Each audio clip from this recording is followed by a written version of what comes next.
Alright guys, welcome back to Elden Ring. We're starting out this episode in the capital outskirts at the Hermit Merchant's Shack. Now the reason we're here is we're going to take out the last bell-bearing hunter. Now the only problem with fighting this bell-bearing hunter is the space in which you have to fight him.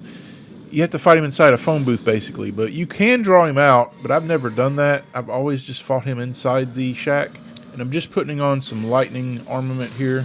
I'm trying to do a little bit of variety. I don't want to fight the same enemies the same way every time. So I'm experimenting with some lightning here on the katana instead of poison. And it works pretty well, but this guy doesn't have near as much health as the one in Caelid did. So it's not really a good barometer to see if it's better than poison or not. I think fighting these bell-bearing hunters in a cramped space is actually good for you because you're not going to be tempted to run away from him. And in that case, he's never going to use his range attacks, which are his most deadly attacks. His close range attacks are absolutely nothing. They're nothing to dodge. They're easy to dodge. But those range attacks can be quite irritating, especially the one where he shoots his sword out and it hovers around. That one can be a pain. Now the reason I'm fighting this bell-bearing hunter now is I'm trying to get a lot of runes because I want to level up quite a bit. And I have some apologies to make from things that I said in the last episode. First of all, I made an egregious math error. I don't know what I was thinking. I think I was thinking that certain incantations will give you 7 health back, but for some reason I said 3 plus 2 equals 7, which we all know that's not true. So I apologize for that. And number 2, when I got the jar cannon, I said, oh, you only need 23 strength to wield it. Now that's true, but it's not going to benefit you. If you don't level up your strength to 34, which is what it says you need to wield it, you will lose out on a ton of base damage. So you really need to level your strength up to 34 if you want to get the most out of the jar cannon. And we are going to be using this jar cannon extensively. So we are going to level our strength up to 34. Now I'm just prepping for the next boss fight, which is another Putrid avatar. Now this one is a lot more tanky, but we're going to go with the Fire Scorpion Charm.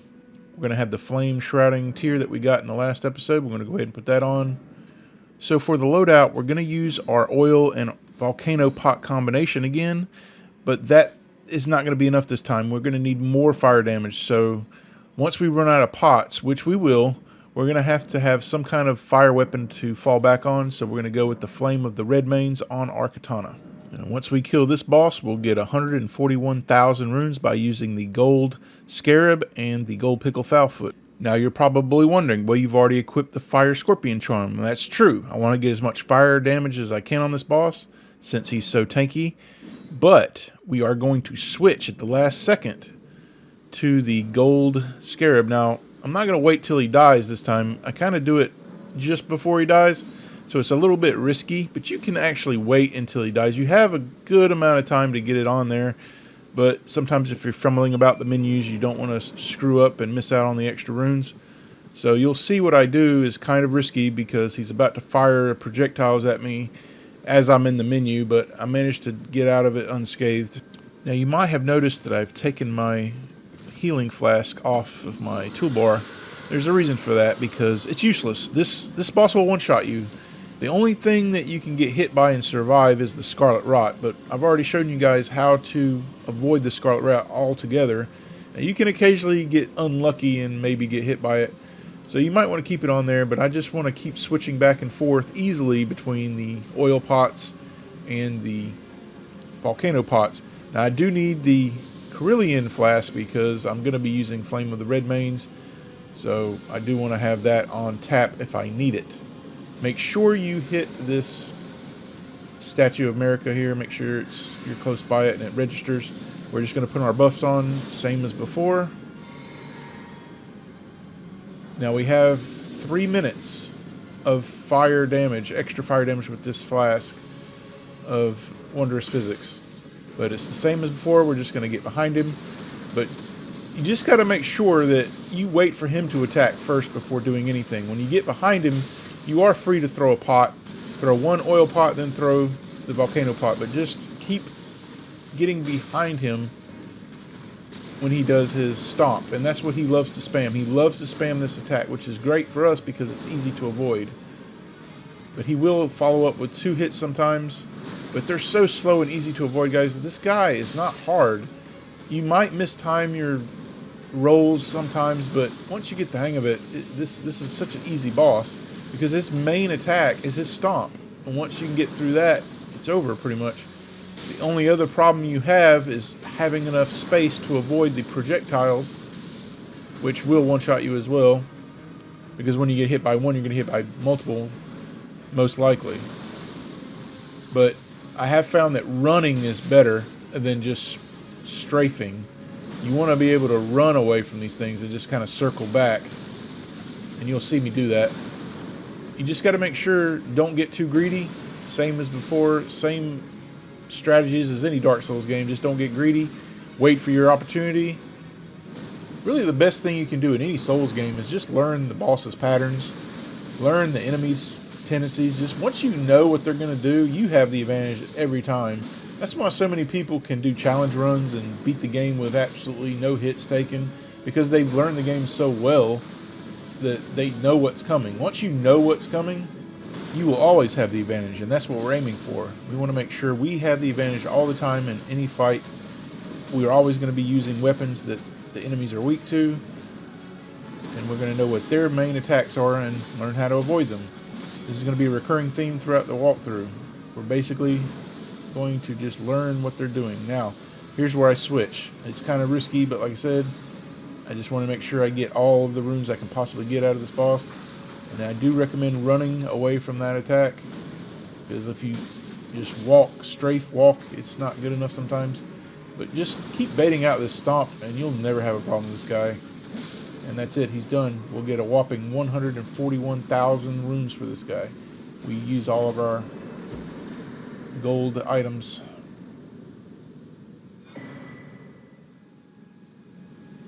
Now for killing the boss, we'll get 2 good tiers here. Now the stone barb tier, we're going to be using that to kill Godrick at the end of the episode. We will kill Godrick at the end of this episode. This is a very long episode, the longest I've done so far, but I wanted to squeeze it in because I did say I was going to kill the first demigod, and we did that. So we're going to level our strength to 34, our dex to 22, our intelligence to 14, and our faith to 24. And that's all we can do for now.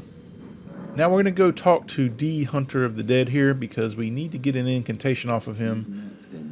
Order's Blade. This will allow us to put holy damage on any melee armament. Before, if we wanted to do holy damage that was active, we would have to use the Sacred Blade. But now we don't have to do that. We can put this incantation on any melee armament, which is good for us. Now we're going to give the Medicine Bell Bearing, and you'll get these 4 boluses you can buy now. We're also going to pick up a Memory Stone because we are about to get more incantations, and we're also going to get some Stone Sword Keys. Now we're going to go take on Margit, the Fell Omen. This is your first main boss that you will fight in Elden Ring, but because we're so overpowered, we're going to make short work of him. He won't even last a minute. I think he lasts like 40-something seconds, but now the reason Margit is going to be so easy for us is because we have 3 things going for us. Firstly, we have the Rotten Stray Ash. Then we have Margit's Shackle. And then we have the Volcano Pots. Using all 3 of these things in that order will all but guarantee his swift death and ensure that you will never have problems with this boss ever again. Now, killing this scarab will net you the Wild Strike's Ash of War, which is one of, if not the best Ash of War in the entire game. I'm probably not going to use it. I'm not sure yet, but it is absolutely this thing. I have seen some ridiculous things on YouTube with people using this Ash of War, so I might use it, I might not. I'm working as I go along here. Now take care. If you just run to the Grace, you might have to deal with a few stragglers coming at you, and they will get close to the Grace, making it to where you cannot sit at the Grace, so you might have to deal with them. Now, for Margit. Now I'm putting on the Ant Spur Rapier here just as a backup weapon. I just want to make sure that I rot him in some way, shape, or form. You're hardly going to have to worry about rotting this boss because the Rotten Stray Ash is almost always going to complete the task, because once we use Margit's Shackle, the Stray Ash will always be up on him and inflicting rot very quickly. But right here we just want to put on Golden Vow, Flame Grant Me Strength, drink our flask. First thing you want to do is summon in your Rotten Stray Ash immediately and get as close to Margit as you can before using Margit Shackle, because you want to be right on him. And we got lucky here because he did a jump attack, and that's the perfect time to use it. So we're going to use it right here, and then we're going to start spamming the volcano pots at him. 1, 2, he's down to the second phase already, and he's already been rotted. We're just going to keep our distance now. You could just play keep away the rest of the fight if you wanted to, if you just don't want to fight him, because the rot will kill him, and our Stray Ash is still alive. But using the opportunity, a couple more pots. It took like 4 pots to kill him. That's it. And now we're going to put on the golden scarab. And the best thing that we got for killing that boss is another talisman pouch. Now we can be a little more versatile with our loadouts, but we're going to be able to get 4 eventually, but right now we'll have 2. So now we can do extra things. The more talismans pouches you have, the more versatile you can be. We are not going into Stormveil Castle just yet. We will do it in this episode. That's why this episode is so long. I wanted to go ahead and complete a quest that's going to be relevant for an NPC in here, and I wanted the talisman that I get from this area, so I decided to just go ahead and do it.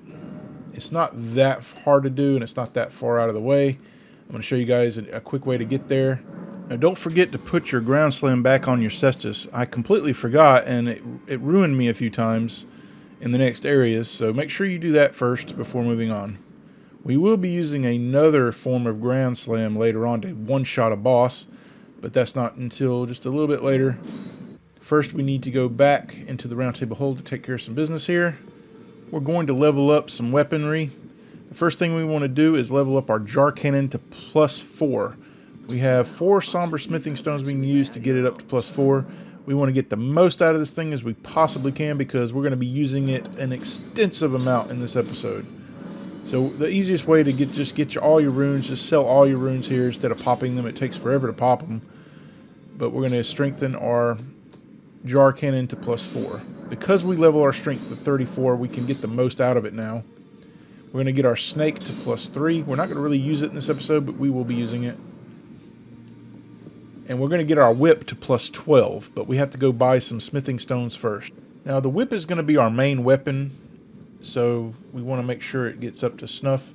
We are going to have other whips, but this whip in particular, the basic whip, is good because we can put buffs on it, but when we get the Arumi up to snuff, we're not going to be able to buff it because we're going to put Hoarfrost Stomp on that thing, and you'll see why later. But we can't enchant it with anything once we do that. But our basic whip will be something we can always fall back on, and we can use any sort of grease or incantation we want on it. Now later on, we are going to get some additional whips that can do the same thing, but for now, this is the best we got. Now our next whip that we're going to get is the Magma Whip Candlestick, an amazing whip for fire damage. And then we're going to get not 1, but 2 Hoslow's Petal Whips. And then we're going to get the Giant's Red Braid from the Fire Giant in the Mountaintops of the Giants. And lastly, we're going to get 2 Thorned Whips, but unfortunately, this is the hardest whip to obtain because it's a rare drop from an enemy that is very hard to kill. It's a very painful grind, I must say. So you better have a good item discovery and a lot of patience, but I got 2 of them before on the Xbox, so I'm going to have to do it again on the PC. Now, you want your loadout to look like this before going into the next section. The whip, the flowing sword, the cestus in the right hand. You're going to need the torch and the jellyfish shield in the left. And we're going to have some pots, some volcano pots.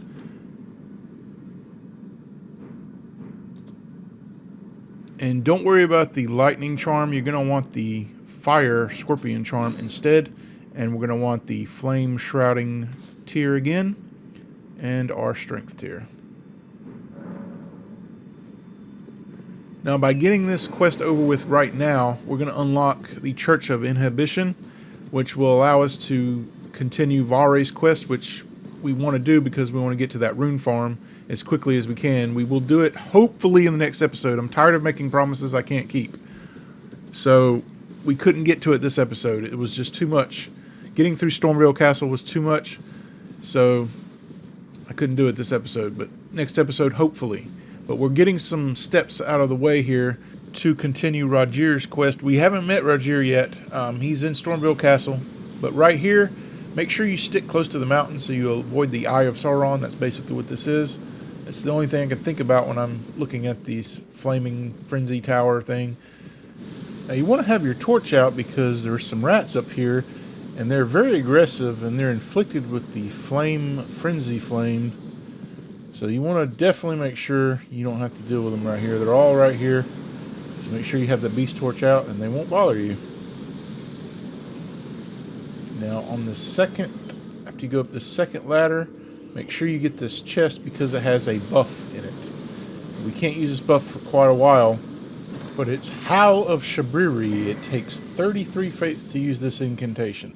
Now, take care here because before you can go up this last ladder here, if you see the flames above your head, you're going to take a lot of damage. So you have to kind of wait until it subsides or just before it subsides, and then you're going to use your flowing form to take out all the enemies at once, and then you'll be free of this madness buildup.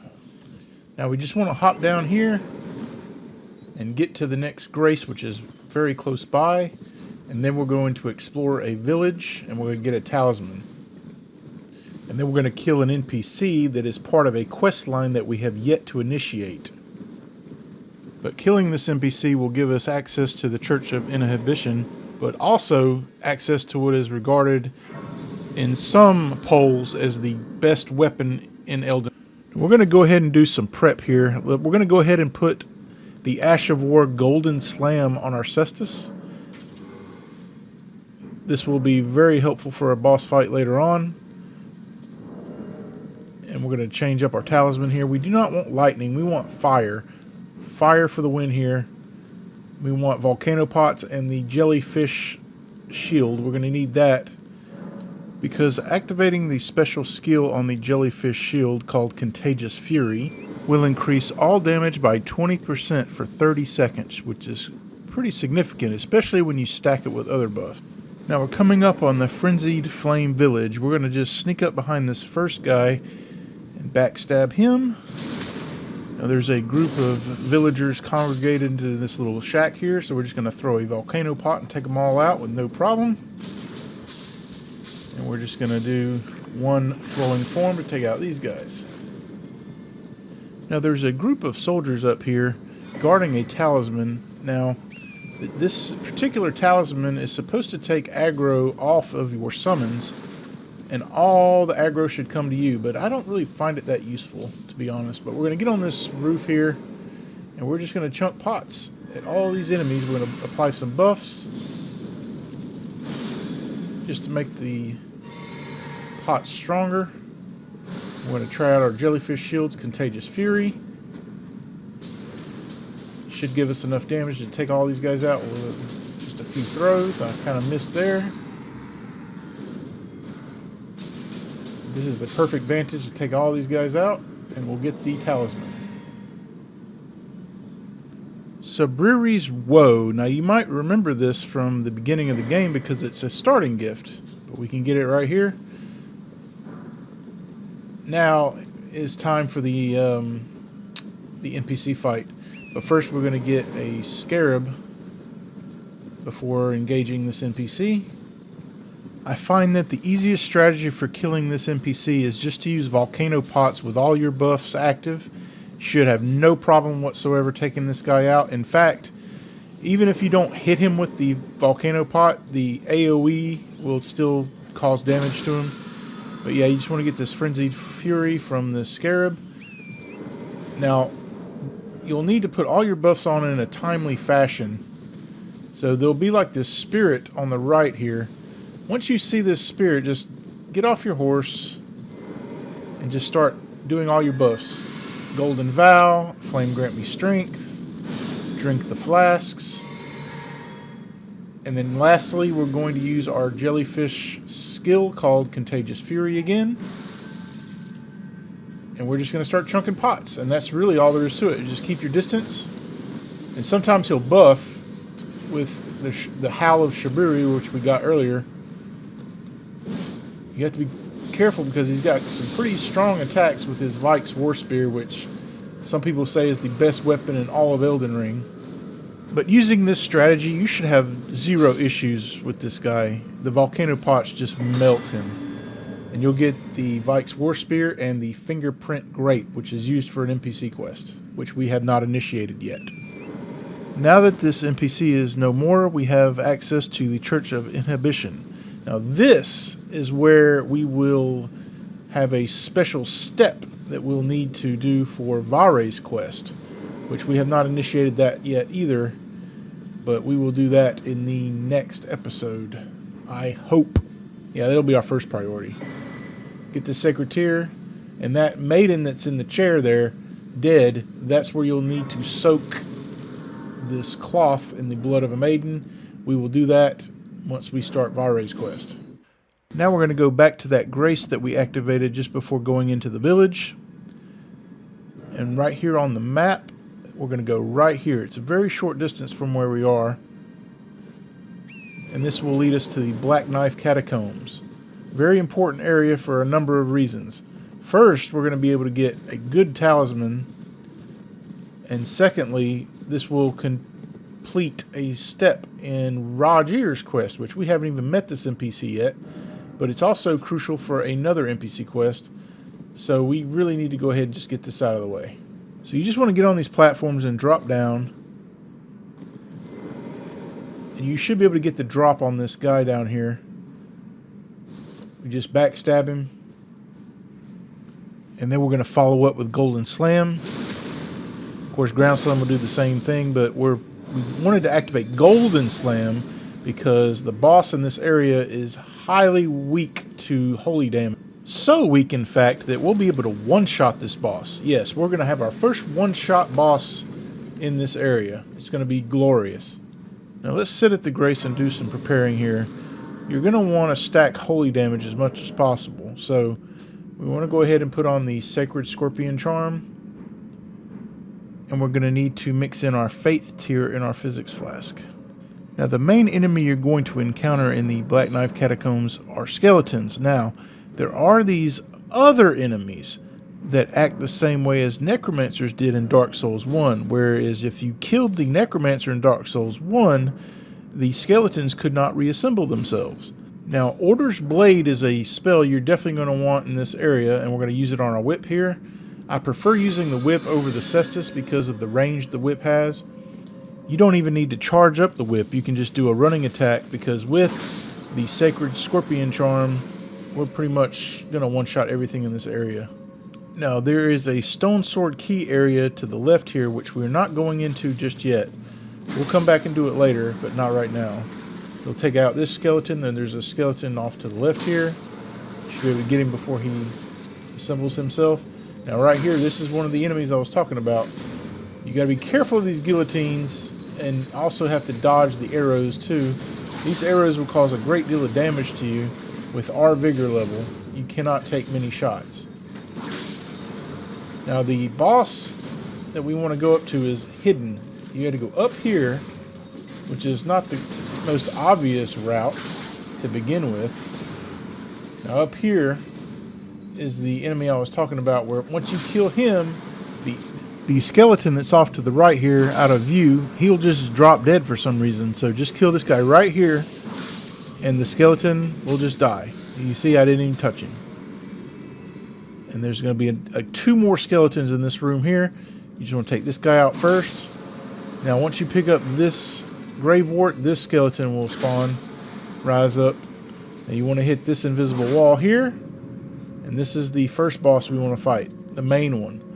You're going to just want to tank this guy. I find just tanking is the easiest way to do it, because all we need is 5 or 6 hits with the flowing form and he'll go down, and we can hyper armor through his attacks. Yes, we're going to take damage, but we're going to do more damage to him than he'll ever do to us. We're going to just put on our main buffs again, and we're just going to tank him. I just recommend flowing form all the way, but you can also get a backstab on him when he does his jump attacks. But just, we can hyper armor through these attacks. It's just really not that bad. As you can see, we've already hit him twice, 3 times. The range is so good with the flowing form, you don't have to worry about anything really. And he's done. We only took 2 little hits, and that's it. And our prize is the Assassin's Carillion Dagger and the Black Knife print. Now that's just one boss. There are 2 bosses in this area, so we need to open up the area to the next boss. Unfortunately, there are strong crabs down here. 2 strong crabs and skeletons. What you want to do is take out the skeletons first, because you do not want to be fighting skeletons and the crabs at the same time. So let's just put on our Order's Blade again and get ready to kill the skeletons before moving on. You can see one's coming up behind us already. We'll need to pull this lever first. But there's going to be another lever we need to pull.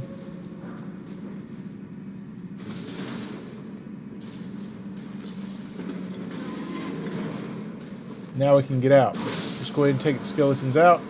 Now you don't have to fight this second crab if you don't want to go for the rune arc. But of course you know us. We want to get the rune arc. So we're going to have to take out both crabs. So this is the first one. I recommend Golden Slam is what we have equipped. It's not going to one-shot him unless you get a direct hit, which I did not hear. You can just finish it off with a punch or 2. But we'll one-shot this next crab. The closer you are to the crab, the better.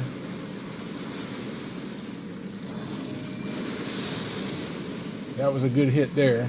And there's our rune arc. The rune arcs will become relevant pretty soon once we kill our first demigod. Now we're just going to make our way back to the beginning of the Catacombs so we can enter the boss arena. Now this boss fight, guys, is super easy because we're going to one-shot this boss. All we have to do is 1 Golden Slam and make sure that we get close to him and it's over with. He has skeletons in the arena as well, but the skeletons are secondary. We want to take out the main boss, which is the Cemetery Shade. The Cemetery Shade is super weak to holy damage.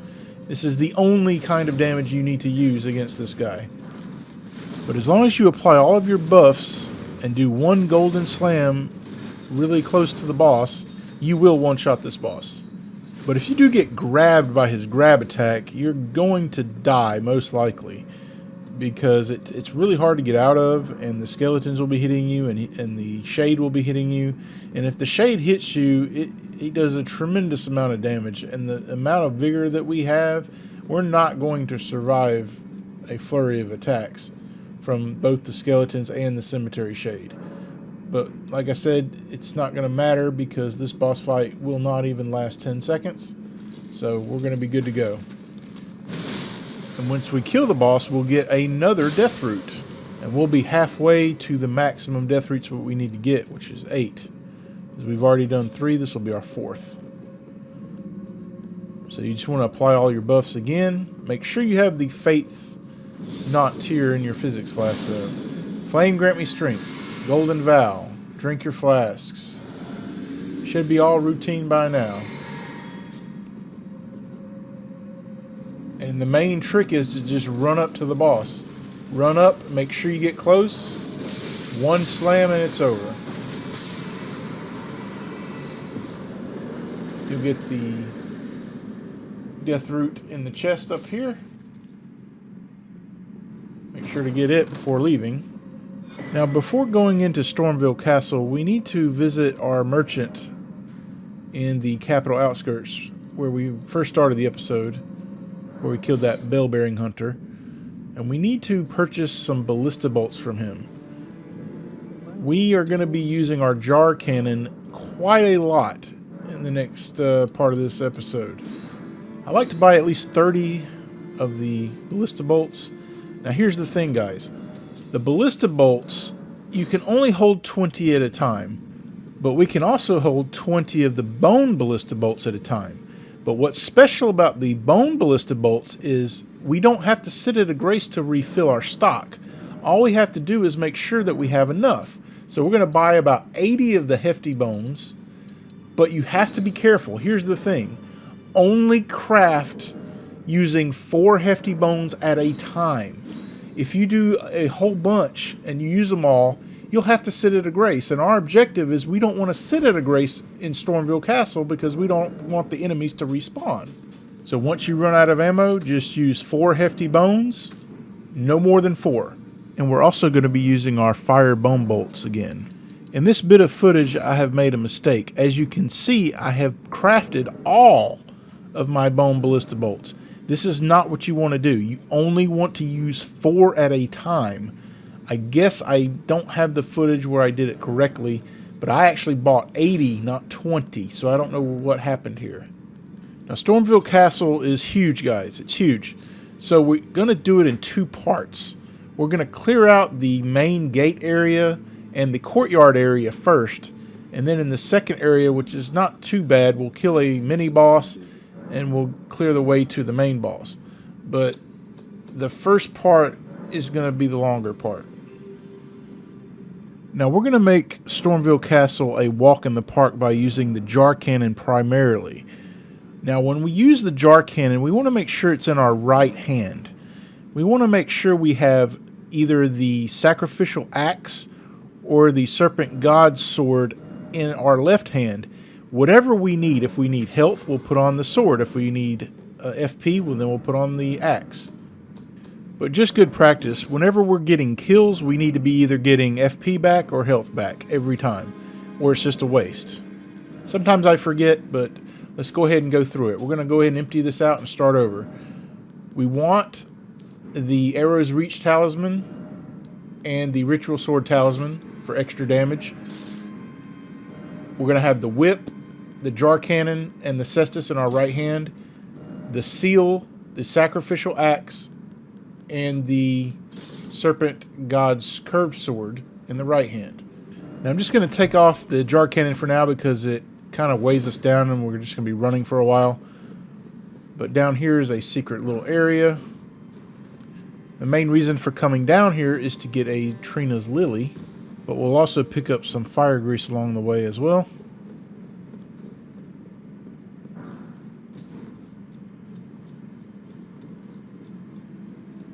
And once we exit the area, we'll be back to where we fought Margit. Now, we're going to meet an NPC up here. He's not the friendliest person in the world, but we can't kill him.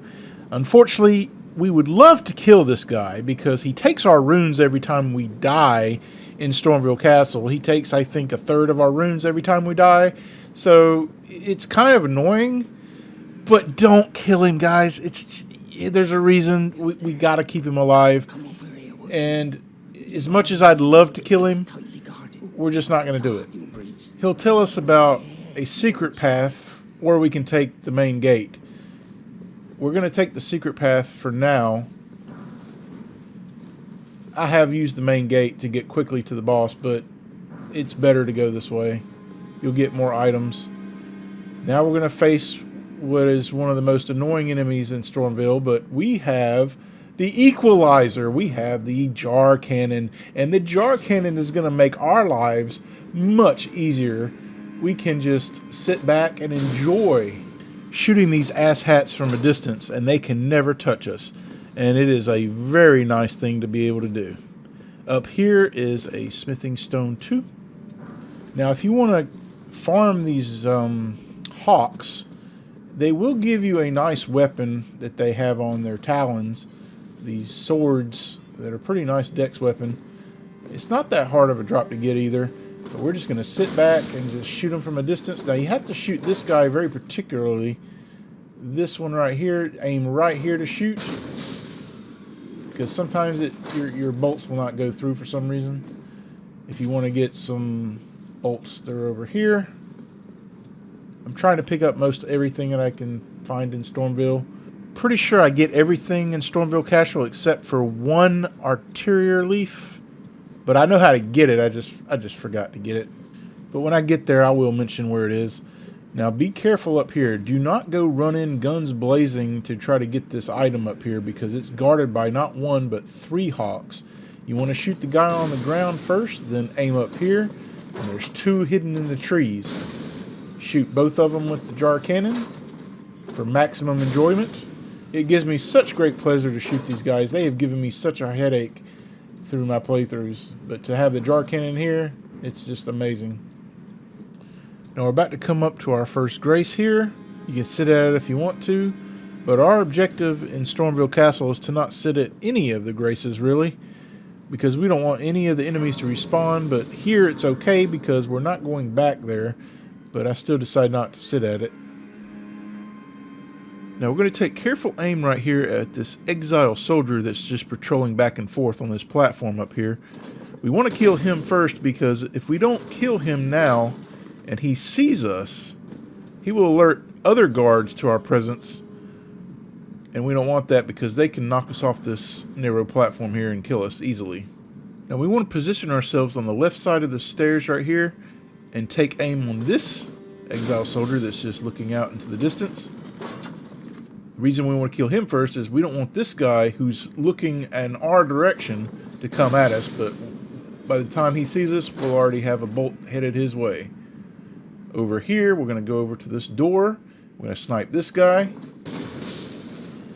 And there are two other ones that we need to take out. This one right here. And the more difficult one is a little tricky. We're going to have to position ourselves in a very particular way here. When you start seeing this rope right here wrapped around, turn around and shoot him. You should be able to have a good shot here.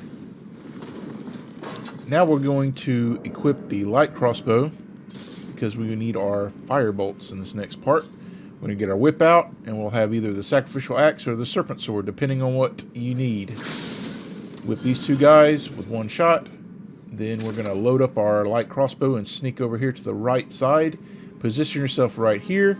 And this exile soldier with the axe, you can snipe one of the barrels right there. I believe the developers put those barrels there for this particular reason. Great game design. And we'll pick up the hook claws, great dexterity weapon that causes bleed. Now over here, we're going to throw down a rainbow stone. We don't have to do this, but I'm just doing this for demonstration purposes. Gostock, the NPC that steals your runes, he will start stalking you. And this is his first location. But if you see him and talk to him as he's stalking you, he'll give you a grace mimic the first time. We're just going to shoot these barrels with our fire bolts so that these guys up here cannot get the jump on us with their fire pots. We've ruined their fun, essentially. Now we're just going to snipe them from distance.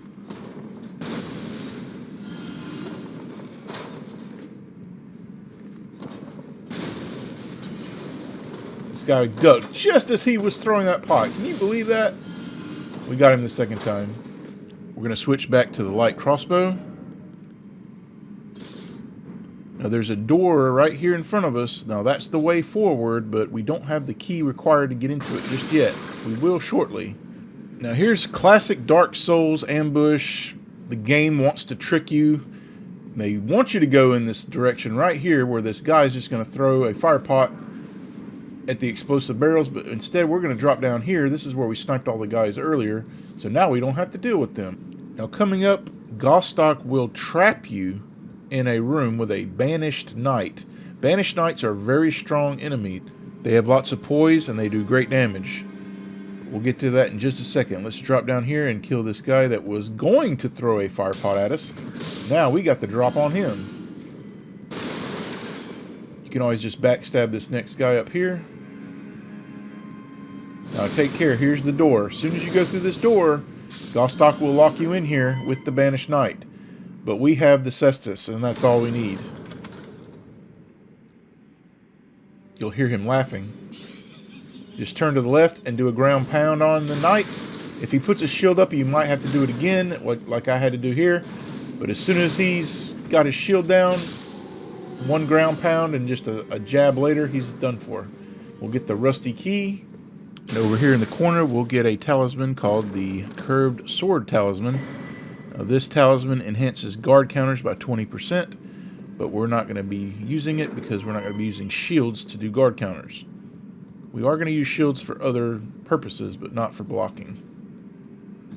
Now we're going to drop down here, unlock this door, climb up this ladder here. Now we have two options. We go left or right. Left is the way forward, but we want to go right first. We're going to get our crossbow out and shoot a very conveniently placed barrel that this commoner is just sitting up against. Bad news for him, good news for us. Just shoot right here. There's another commoner just ripe for a backstab up here. Now that item to the right there, we forgot to get it. It's just an arterial leaf. I will show you how to get it later. Once we come up to the point where I was supposed to drop down, we'll get this fire grease. Now that item over there we are going to get. You want to jump over here to this area that's missable here. And I actually turn around and I'm like, how do I get to that? Right here, these guys with the shields, one jab with the cestus will knock their shield away, and then you can do a critical. Very helpful if you just want to use your assassin talismans to get health or FP back, because you get more for critical hits. And you can stack it with the items that we have, the axe or the sword, to get even more FP or health back. Now, we're going to go meet Godrick. He wanted to kill us earlier, so we're going to go pay him a visit and say, hey, bitch, I'm still alive. What are you going to do now? Oh, he'll pretend like, oh, I'm just here doing my thing. But here he is down here where we put that rainbow stone. What are you doing here, huh? Oh, you were just waiting to give me a reward. How thoughtful of you. A Grace Mimic, pretty much useless item, but we're trying to do as much as we can, so. Now we're going to head back up that ladder where we went right last time, except this time we're going left. Now we're going to equip the Nox Flowing Sword because there is a hidden dude over to the left, and he will always try to grab you and stab you. But we're not going to give him the pleasure of doing that. Instead, we're going to use the Nox Flowing Sword to hit him through the wall, and he can do absolutely nothing to us. I really love this weapon. This weapon is so good, guys. It's got such good range. It's unbelievable. Look at this. Goodbye. And we're just going to backstab this other guy that's kneeling over this silver pickled foulfoot.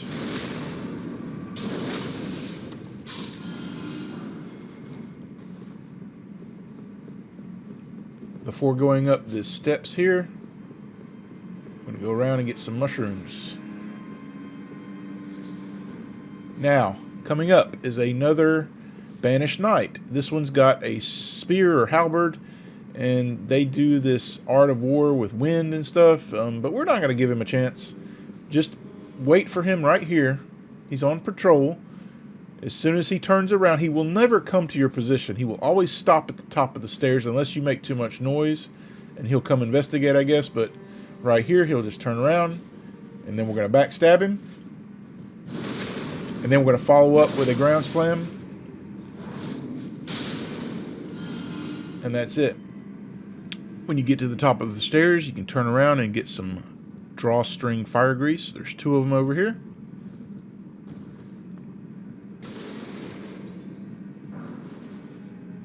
Now we're coming up on a grace. We're going to light it. We're not going to sit at it. We're not sitting at any graces right now. We're going to clear a section off half of the castle, and then we'll come back to this grace later. But right now, we're no sitting. That's our thing. We do not want to respawn enemies. Once we kill them, we don't want them to come back. So there's a lift right here in front of us that will be relevant later. Now right here, I make a mistake. I missed my throw, but you want to aim a fire pot right here. And you want to hit the bottom of this platform. Missed it. There we go. Got it that time. And we'll kill the guy that's just waiting for us up there. I'm going to come up here and just punch his shield. Right for a riposte. Do a 180 and come over here.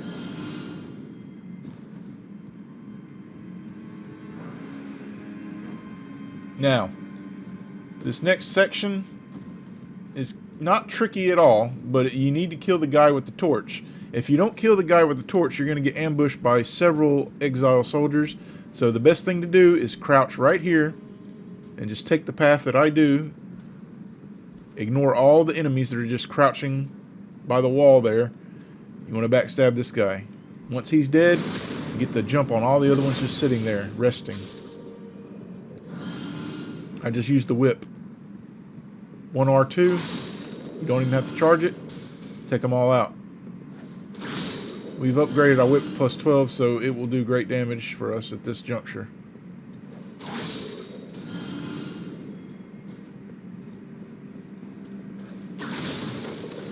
Now, you want to get your cestus out here because there is a very strong bird down here. But we can one-shot him with a ground slam from above. And that's what we're going to do. You want to jump over to this area over here. And don't forget the stone sword key that's down here. But here's what you want to position yourself right here. Walk right here, stop. And then do one ground pound. It will always kill the bird. If you're at full health. Which you should be. You'll get a gesture right here. Now we're going to make our way across to this other building. And jump on this leaning structure here. This is a pretty hidden area that holds one of the best talismans in the game. So you definitely want to come over here. We're going to get our fire pots out here. We're just going to crouch, put ourselves against the wall so these guys don't see us. And they must not have good vision because we're right here and they still don't aggro on us yet. You just want to throw a pot near their feet and just watch them burn. No problem. We'll just kill the other guy just sitting here, chilling. Now up this ladder will be a bunch of birds and our talisman. If you're running low on health or FP, one swing of your whip will give you quite a bit back here.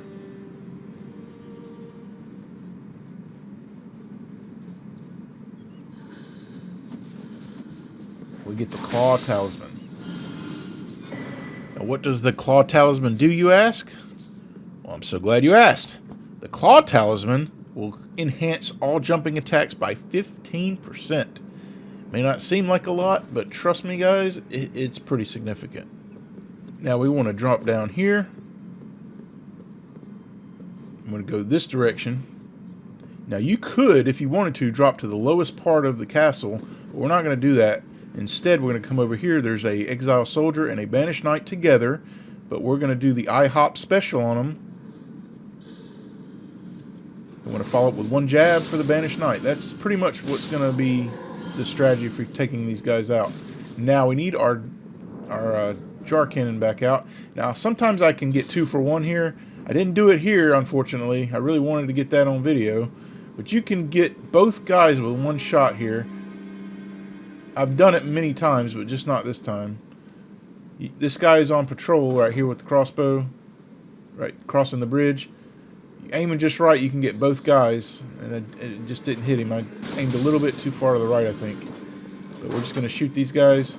Now, it's shooting fish in a barrel time. I hope you guys like doing this because we're going to be taking out every enemy in the courtyard pretty much, with the exception of a couple of enemies which are not going to be a threat to us. You'll get the cook put. Now you want to jump over here and get your fire pot out, and we're going to chunk one down this hole to take out this Exile Soldier. Now, there's a rather strong enemy here called an Omen and his pet dog, which we do not like. We want to ensure they die, so we're going to switch to the good bolts, the regular Ballista Bolts, and buff up ourselves real quick. We're going to take out the dog first, because screw this dog. And then we're going to take out the Omen with 2 shots. Free aim the second shot. It's a lot easier. And that's it, he's done. Now we're going to switch back to our bone bolts. We're going to save the Ballista Bolts for other situations. And it's time to reload soon. But it's shooting fish in a barrel time. Just start from the left, work your way to the right. Now after you shoot the 3rd guy, the 4th guy in line will move from his position always. This is always going to happen. So as soon as we shoot this guy, we're just going to go ahead and reload because he's going to mess up our aim. So we're going to craft some more bone bolts here. Ballista bolts. Only 4. And that'll give us a full stock again. So as long as you have hefty bones in your inventory, you can always craft enough ammo to get you through a section. You'll never have to worry about ammo with this thing. And like I said, the regular ballistas will just be used for special situations when you just need an extra bit of damage. But this is your bread and butter, the bone ballistas. This is another reason why it's important to take out that bell-bearing and Limgrave, bell-bearing hunter, to get access to purchasing these. Relatively cheap, and you get a lot for your buck here. But once you clear all these enemies out, you might have to aim above these guys' heads. I think I missed this shot, or this one right here actually. Yeah, I missed that shot. Just a little bit lower.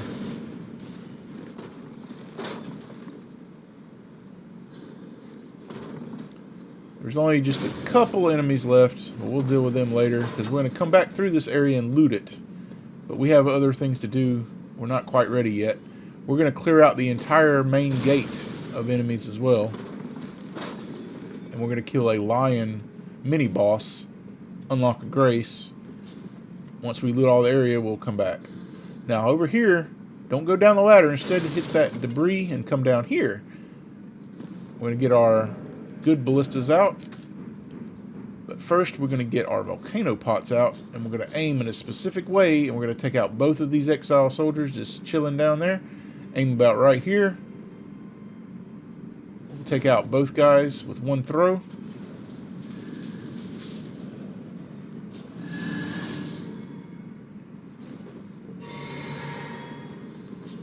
Buffing again because I want to do as much damage to this banished knight as I possibly can. I think you do at least 700 damage, maybe more, depending on how far away you are, but one shot with the regular ballista takes him down to pretty much nothing. Then we're going to I tried to take him out with the bone ballista from here, but the range is starting to show its, see how it just, ineffectiveness. This is why the regular ballistas will always be better. But you can still hit him from here. Now we're going to get the drop on a lot of exile soldiers that are just waiting to ambush us later, but we're going to take them all out right now. There's this guy right here. Take him out. You can just lock on to these guys. Try not to fall off. Position yourself on the bridge to where the kickback from the jar cannon will not knock you off. You want to do a 180 right here, and this guy is the worst of all. Make sure you kill this guy. There's some other guys over here. We're going to use some fire or some volcano pots to take these guys out though.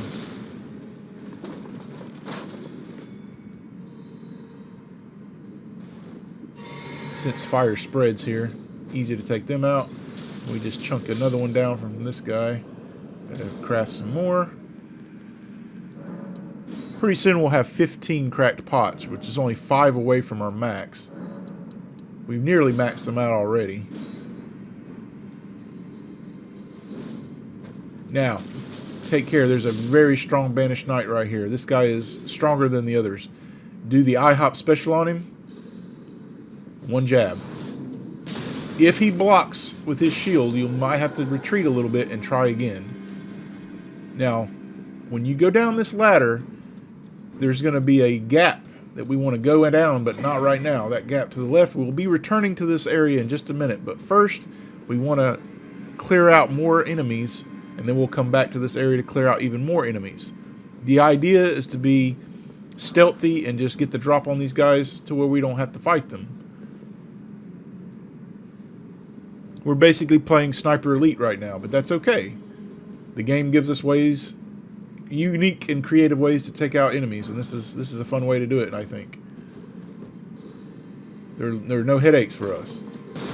We'll snipe these two guys, and then we're going to move position here. Move our position to this other side to get angles on the rest of them.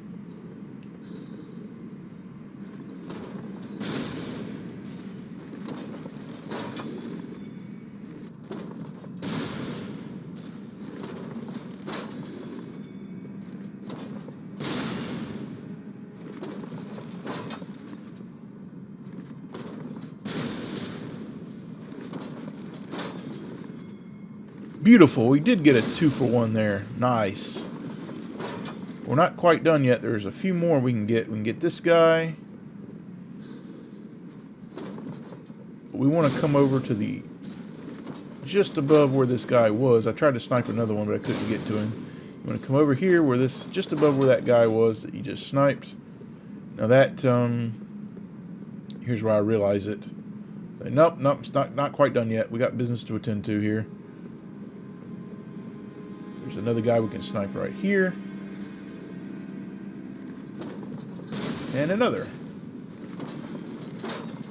Now, I tried, guys. I really did try to be able to snipe the lion from this position, but the game knew better and put trees to obscure our view, and there's just no way to see it. I haven't experimented to the point where I exhausted every option, but it's just not really doable consistently. I'm trying to go for consistent strategies. So you want to return back to that area I told you and drop down here, and you'll get a lot of good angles to take out the rest of these enemies. We're behind them. We can just snipe them in the back.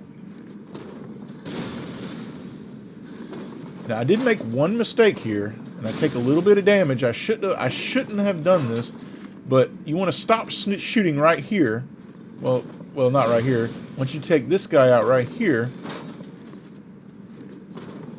the best thing to do is to jump. After you drop down, you're going to drop down right here one time, and you're supposed to jump to this little roof to the left there, and I didn't do it. But if you jump to that little roof over there, you can throw a volcano pod at these enemies down here, and it'll take them out no problem. I made a mistake and tried to shoot them, and it didn't kill one of them, and you could see he threw a fire pod at me. So I made a mistake there. So what you want to do is jump over to that little roof and throw a fire pot down. That's what you want to do. Now, for the tough part. This is the mini-boss of the area. We want to make sure we definitely use our good Ballista Bolts. See, this is where you want to do. Jump over here. Now, I tried to get a look at him, and I still couldn't see him through all this trees. You just can't see him. I didn't see this guy either. Take care of him. Just a few more enemies here. They still don't know where we are. So we're here.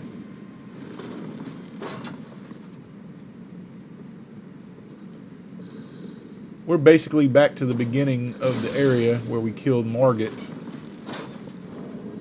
Reload again. We're almost done clearing out this main gate area, but we got a few more enemies to kill and this mini boss to kill, this lion. They're called elder lions, actually. I have the strategy guide now, so I'll be able to give you guys correct names instead of saying, well, I don't know what this guy's name is.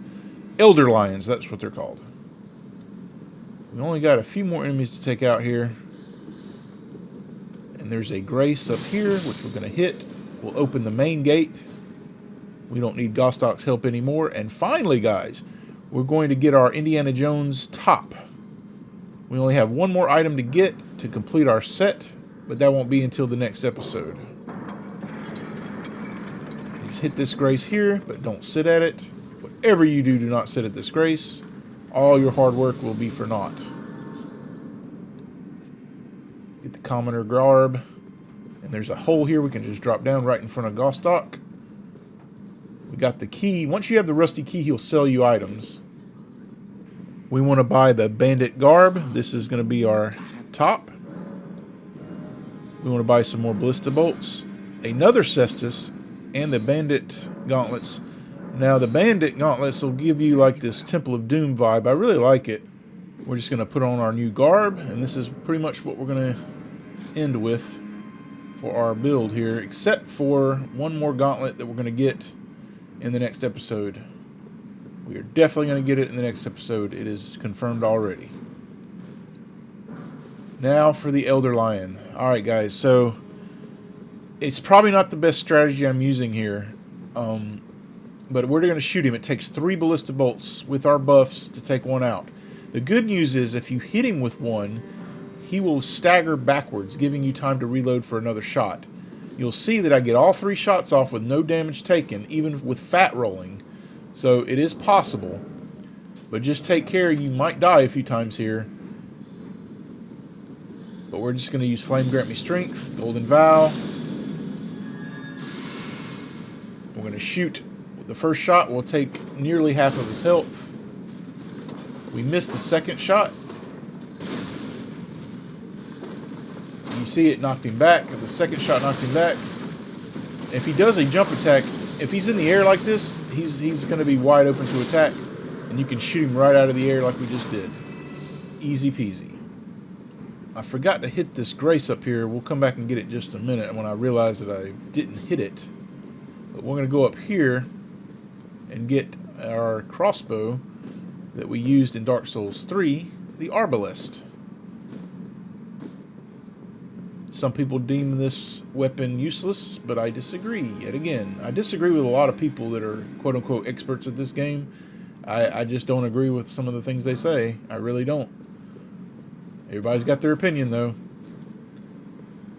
The developers made it to where you can make any build or any weapon viable in this game, so Arbalest is not useless.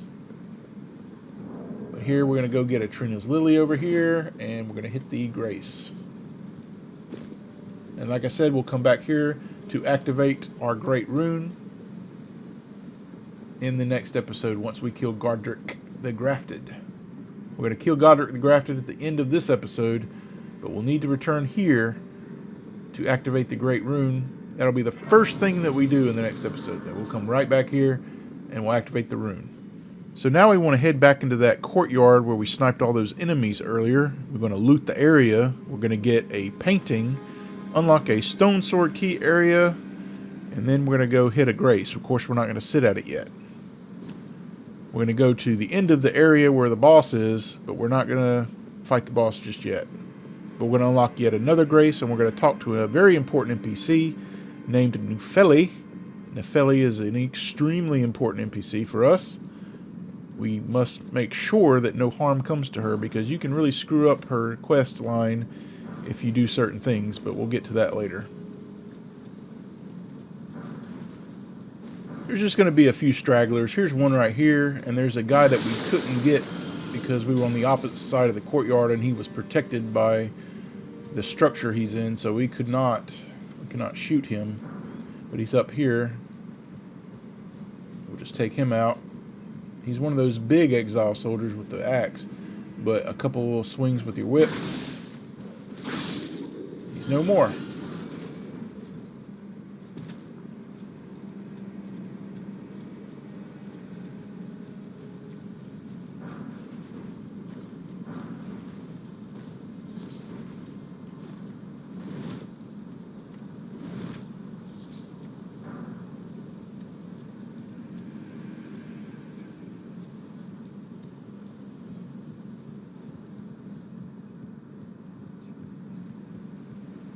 Well, that's the exile soldier that we threw a volcano pot earlier from above. Get this shield, then we'll come down here and we're going to get our second painting. You got to make sure you hit all these little side areas. Make sure you don't miss anything.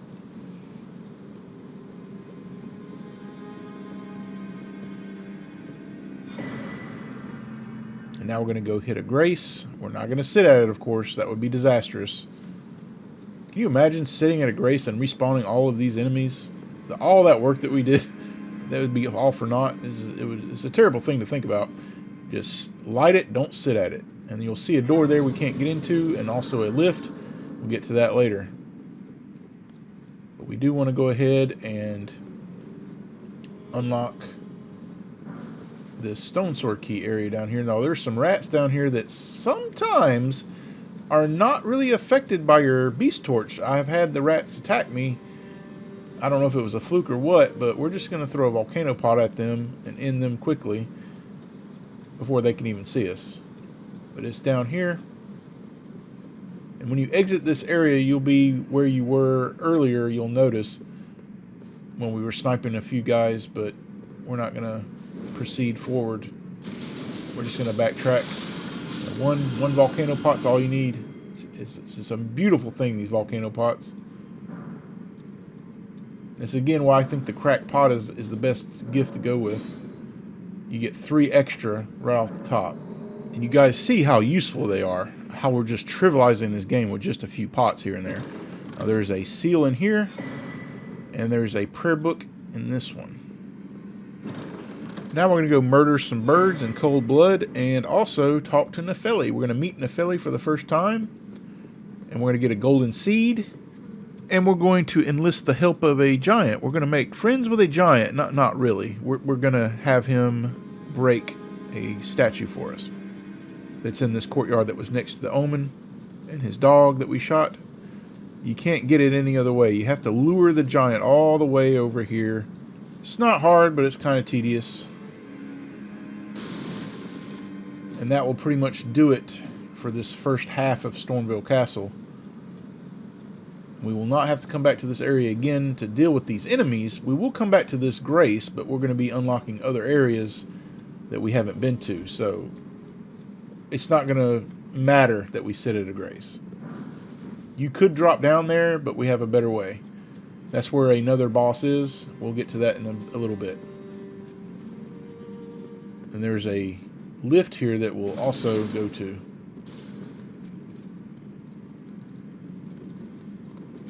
We want to go ahead and do that now, actually. We want to unlock this shortcut. That door right there next to the Grace, we can't unlock it yet. We want to come up here. You'll hear a scarab nearby. We'll take him out. The drop on him from behind.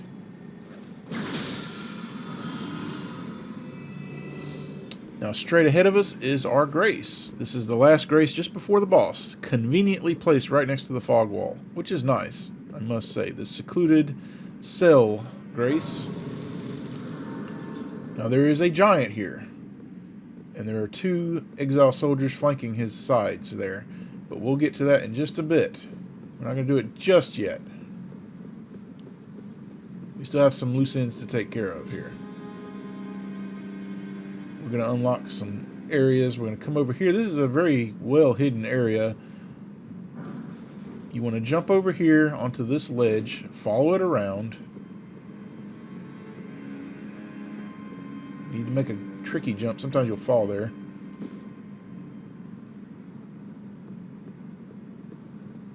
You want to head to the right, go up these steps. This room is pretty much empty. You took a right here. Make sure you jump over this gap. You'll get 3 smithing stone 2s.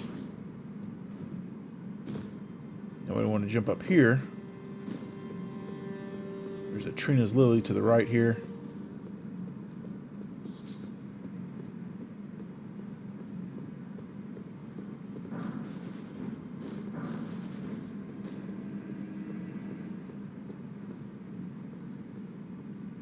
There's some commoners in here. We're going to take this right here. They're just chilling right now. We're just going to take them out easily, quietly.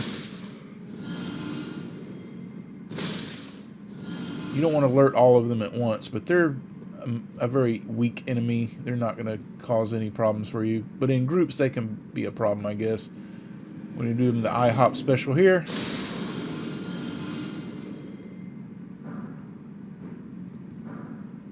There's still a few. There's another group here we can take out. Another IHOP special. Yep. Here we go. Yeah, I'm gonna start calling it the IHOP special.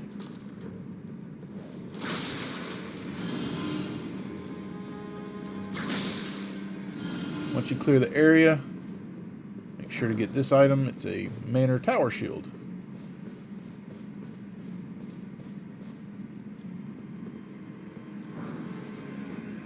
You want to make your way down here. Do not fall off, whatever you do. It's quite easy to do, actually. I've done it several times.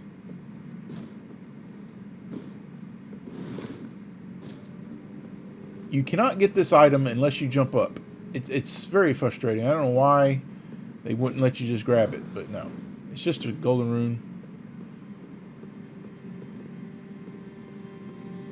Now, there are some bats in this area, but we're not going to take them out right now. There's no point in it, because we're going to sit at a Grace pretty soon, and they'll just respawn, and we got to come back to this area later. But we're going to unlock the shortcut right here. We're back to where we were.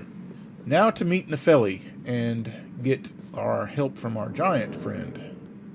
We need the jar cannon, because we're dealing with hawks again, and these hawks can just sawed off because they're terrible. And this one in particular has a flamethrower, and we don't want to deal with that, so yeah, I missed this shot for some inexplicable reason. I don't know why, but we got him the second time. There's one more, and this is the strong one, guys. This guy right here, make sure you kill this one.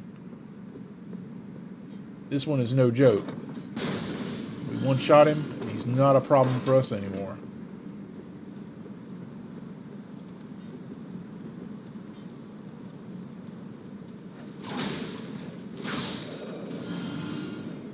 Now, Nefeli is in this chamber to the right. What you definitely do not want is the birds to be coming in here while you're trying to talk to Nephili. You could cause damage to her. You want to keep her alive. Exhaust all of her dialogue. She will agree to offer help with the Godrick fight. We're not going to summon her, though. There's no need to. We don't want to increase Godrick's health. And there's our golden seed and another Trina's lily. Now we're going to shoot 2 exile soldiers that are flanking the giant. And then we're going to get the giant's attention. Now, I was going to use the pulley crossbow here, and I decided against it. I decided I really didn't want to fight him right now. But we'll get to how we kill giants later. There are several easy ways to kill the giants, and blood bolts are one of them. You can use blood and poison in tandem, and that's usually what I do, and I was preparing for it, but I decided against it and just ran to the grace. I was like, what is the point of fighting this guy? He's not going to drop anything right now. Once he gets the statue broken for us, we really have no need of him. But we just got to lure him to the statue. Just stay close to him. Keep an eye on him the whole time. Make sure he's following you still, because he will lose aggro pretty easily. Just got to make sure he's still on your tail.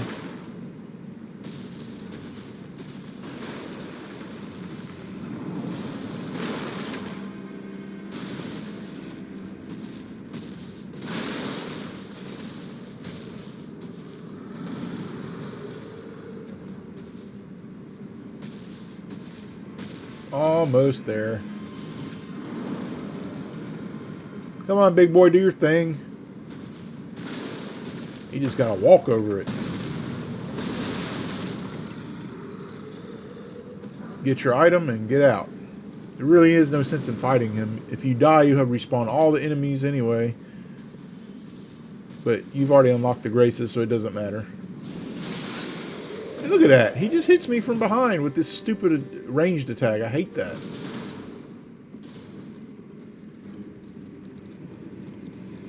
Gonna take the lift up again because we got one more thing to do before starting the second half. We want to kill some jar warriors. And we're going to get 2 cracked pots for our efforts here. And then I'll bring us up to 15 cracked pots. Nothing to scoff at this early in the game. Of course, I say early, but we've already overpowered ourselves pretty significantly. But this is the first legacy dungeon, so relatively early.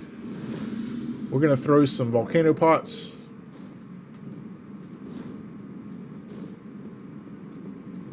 Take out a group of them at once.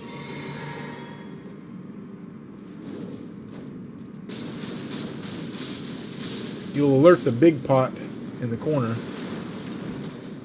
But one pancake later, and he's no more.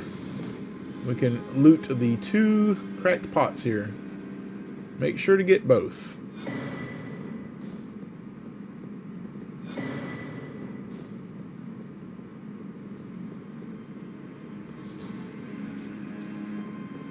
And that's pretty much it, guys. We're going to go back to the grace that I said we weren't going to proceed earlier, much earlier in the episode, right here. Now here's the second half. We're going to do some prep here. We need fire damage, so we're going to put our flame shrouding tier in our physics flask, and also we need the fire scorpion charm equipped. We're going to do our regular buffs. We're going to use our jellyfish shield for even more damage. And this next section should be a breeze. But let's also put on our light crossbow and our fire bolts. We will be using the Ballista Bolts shortly, but not right now. Just make sure you have all this equipped. Get our light crossbow out. Load it up. And these hawks are conveniently sitting on top of explosive barrels. They intend to use this as weapons against us, but why not just shoot the barrels to kill them? Very simple. You can actually shoot this guy. You stand right here and aim just about right there. Take him out. There's another bird at the far end, but we're not going to deal with him just yet. Alright guys, we're about to fight a very hard enemy. This is a Crucible Knight. These guys have a butt load of poise. They do extreme amount of damage to you, and they're generally a nuisance. But with our volcano pots and our fire setup, we're going to absolutely trivialize this guy. He won't even get a shot on us. Now the thing about this guy is you can cheese him. What most people do is they'll run past the Crucible Knight, they'll send up this lift that's in the next area, and then they'll go to the opposite side of the gap, and then the Crucible Knight will just walk off to his death. But that's not the way I like to do it, so we're going to do it a different way. We come down here, we take out this scarab. The reason I don't want to use the lift is because we're going to have to fight Crucible Knights, and why not get a strategy together now and get ready for their attacks and what they're going to do, instead of relying on an elevator that we're not always going to have. Sure, it does work if you just want to get past this guy, and he does have a nice incantation that we want from him, that we will be using. But, yeah, this guy is not that hard to kill if you use the right strategies. We're going to buff once he gets to this tree that he passes right here. We're going to start buffing our main stuff. Golden Vow, Flame Grant Me Strength. You know the drill. Make sure you have the jellyfish shield though. So our buffs. You got to make sure you do all your buffs before equipping the shield though. You have to be one-handing the shield. You can't put it on your back. Once you use Contagious Fury, we're going to run over here. He's got his back to us right now. We're just going to start chunking volcano pots at him. 1, 2. Even with his shield up, he's going to take a tremendous amount of damage. And there's really nothing he can do. Fire goes through armor and shields pretty easily, I must say. We'll get the Somber Smithing Stone here. But if you wanted to cheese him, all you would need to do is come over here. You'll run past him, you'll come up here. There's a lift up here, you would just send it up. But you wouldn't go up with it. You'd stay on the opposite side of the lift, and he would be on the other side of the gap, and he would just walk off to his death. But we did it with volcano pots, which you saw, it was very easy. Now you can see this lift takes us back to where we were. I had mentioned this lift earlier in the episode. We're back at the Rampart Tower side of Grace. We got one more hawk to take out, and he's at the far end. But one firebone bolt, and he will be dead.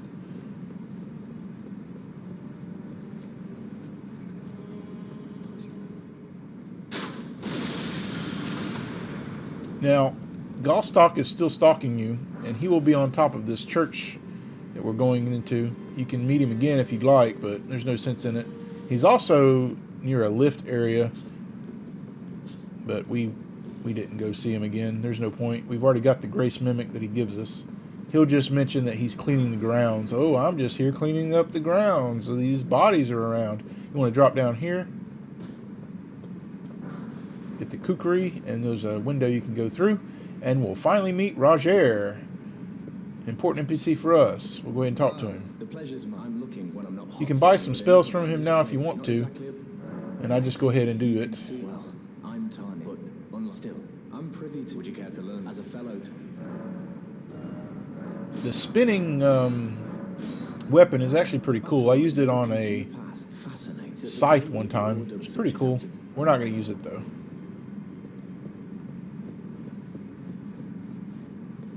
Some commoners just chilling over here. We'll give them the business with our whip.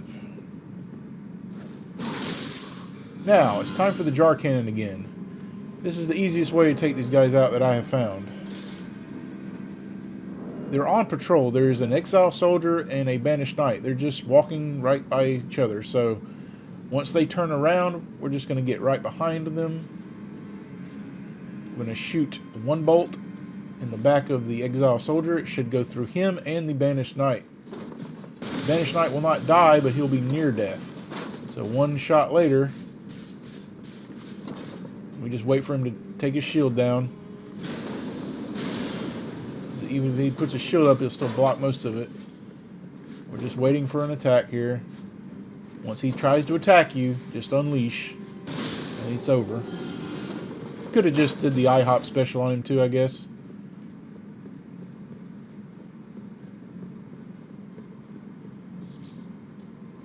There's a exile soldier down here. I like to snipe. I missed him here. Just lock on.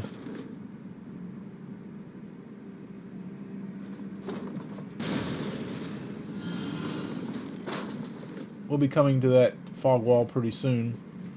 That is a stone sword key area where we will get our dagger for the playthrough. The main dagger that we're going to use. Once you come over here, turn left and shoot this guy that's just chilling over here. He's one of those big axe-wielding exile soldiers.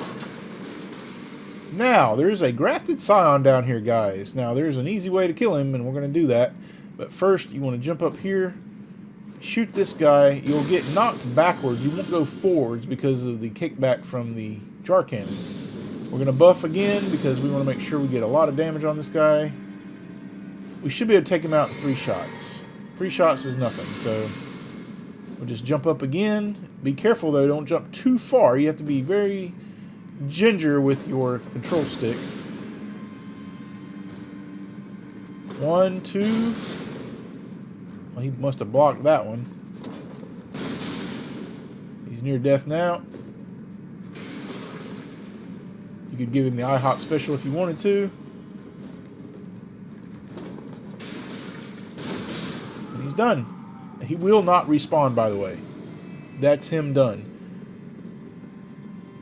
Now, we want to come over here by these sandbags. We'll backstab this guy.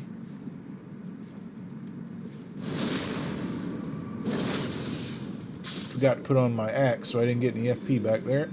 I'm halfway depleted here.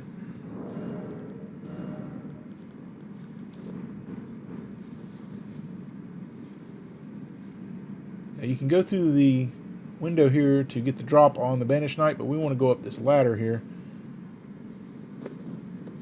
We're going to unlock a shortcut. We'll do the IHOP special off of this and land right on this exile soldier. Beautiful. Now there's a door in that same area right there we'll come back to. That is the shortcut. But first we want to come in here and we'll get the 3 pickled turtleneck from this chest. And then we're going to turn around and get this stone sword key.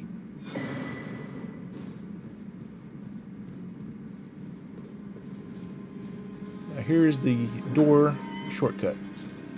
This guy will see you, just throw a volcano pot at him. There's no sense in it. He'll get stuck on the door anyway.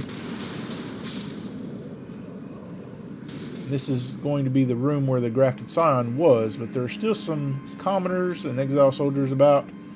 But we're going to take care of them easily. But before we do that, we need to kill the Banished Knight. So we can just sneak up on him and backstab him.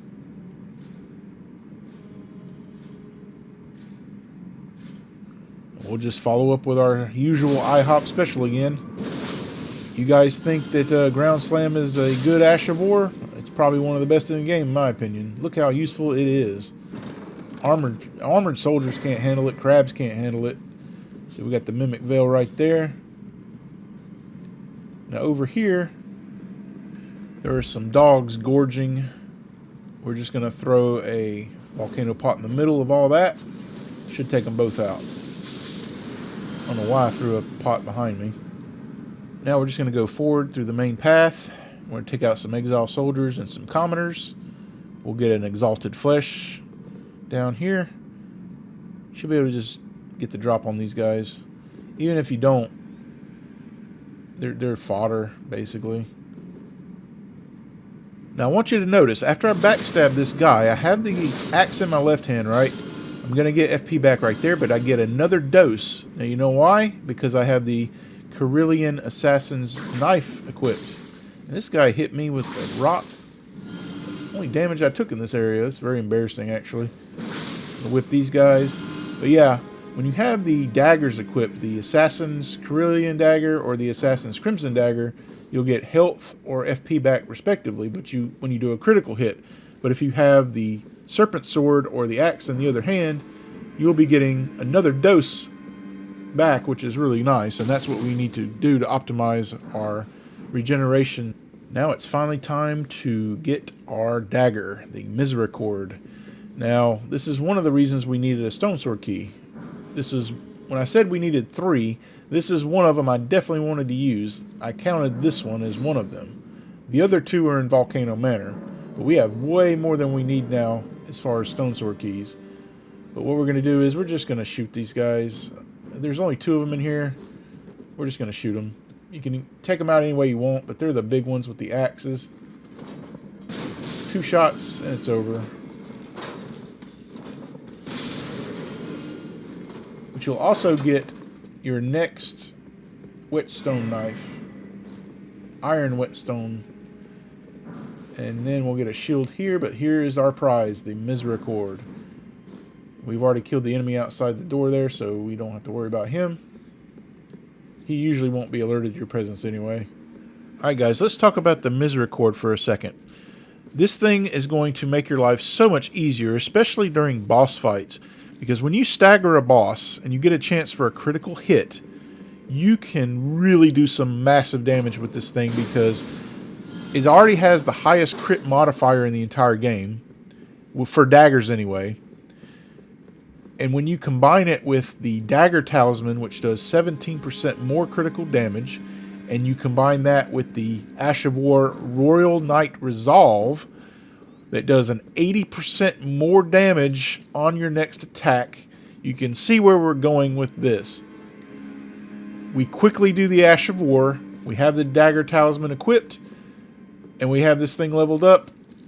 When we stagger an enemy, it's not going to live through it. It just isn't. It's going to do upwards up to 2,000 damage we're going to be doing with this dagger.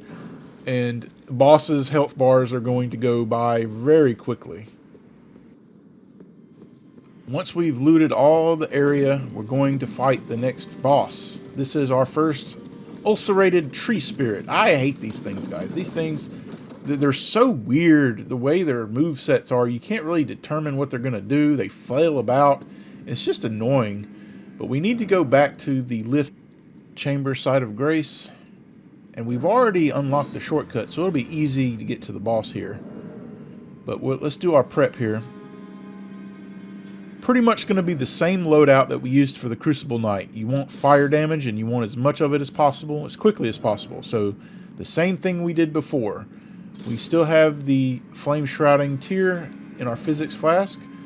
We're going to have the Jellyfish Shield in our left hand for the Contagious Fury. We need the Volcano Pots. We're just going to apply our buffs, and that should be it. It should only take a few seconds to kill this boss. I think we kill it in less than 10 seconds, which is nice for us. Because he does this AoE attack that's near impossible to dodge. And it's just annoying boss overall. We're going to equip our jar cannon here because there are 3 bats in the area. And you know how I feel about bats in this game.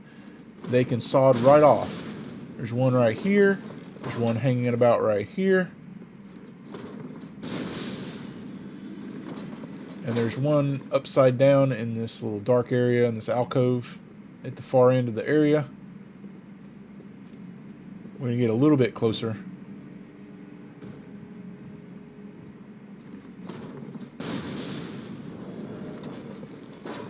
You do not want to be fat rolling in this boss fight though, so make sure you have your torch equipped though, because there are some rats down here and we just want to walk past them.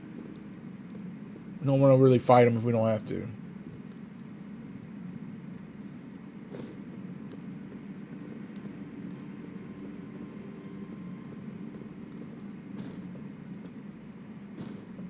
Now you can drop down and hit this area right here. You will take fall damage, but if you want to, you can just do it that way. But we went the alternate path when we unlocked that shortcut. But here, just make sure you have your torch out and just run past all these rats. They're not worth our time. There is a scarab over here that has an Ash of War.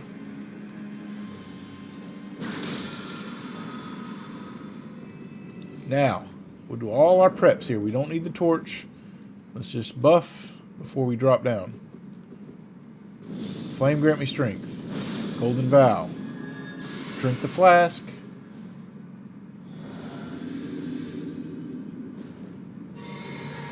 Use contagious fury. And get ready to throw a few pots and then it'll be over. It's really that easy, guys. It really is. Just back up and throw a few pots. Game over. It should only take a few.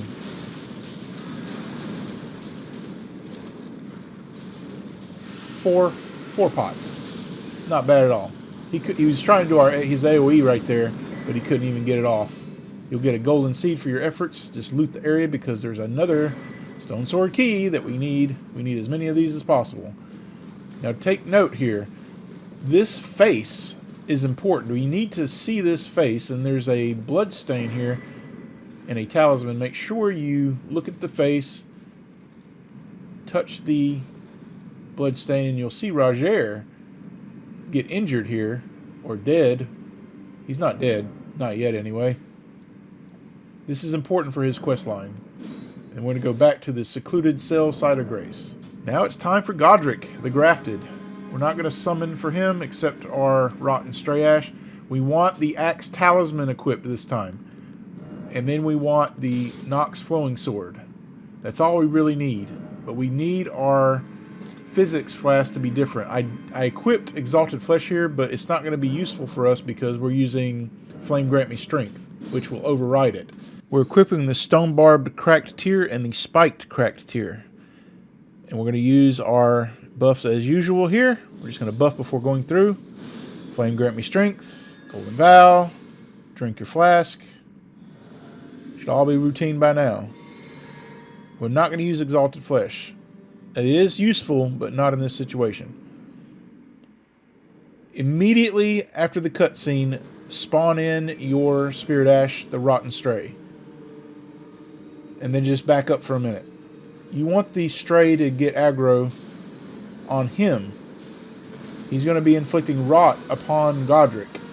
When you get a chance, you can try to hit him, but we want to go for charge attacks. But he's so slow, this boss, that it's going to be easy to get him. But we do one slash here, and you can actually jump to avoid a lot of his attacks. He's already rotted right now. Look at that. He's already been rotted. You could play keep away from him if you wanted to. Once you get a chance, go for a charged attack. Here's 1 and 2. Just keep doing it. And then we're going to repost him once he goes down. But as soon as he starts the second phase, you just run towards him. Do another charge attack. Do a couple more. And that's it. He's done. Make sure to pop your gold pickled foulfoot. And more importantly, change to the golden scarab. I kind of screwed up here a little bit in the menus, but I still got it off. He will give us our first remembrance. This will give us a fist weapon, which we will use. And also a great rune. Our first great rune that we can get. It will increase all of our stats.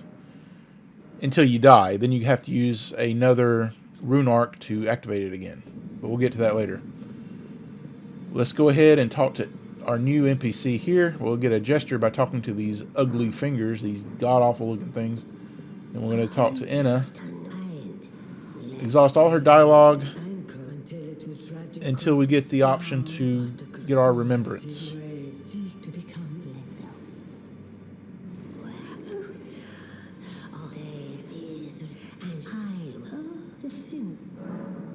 Pick the Grafted Dragon. Alright guys, I will see you in the next one.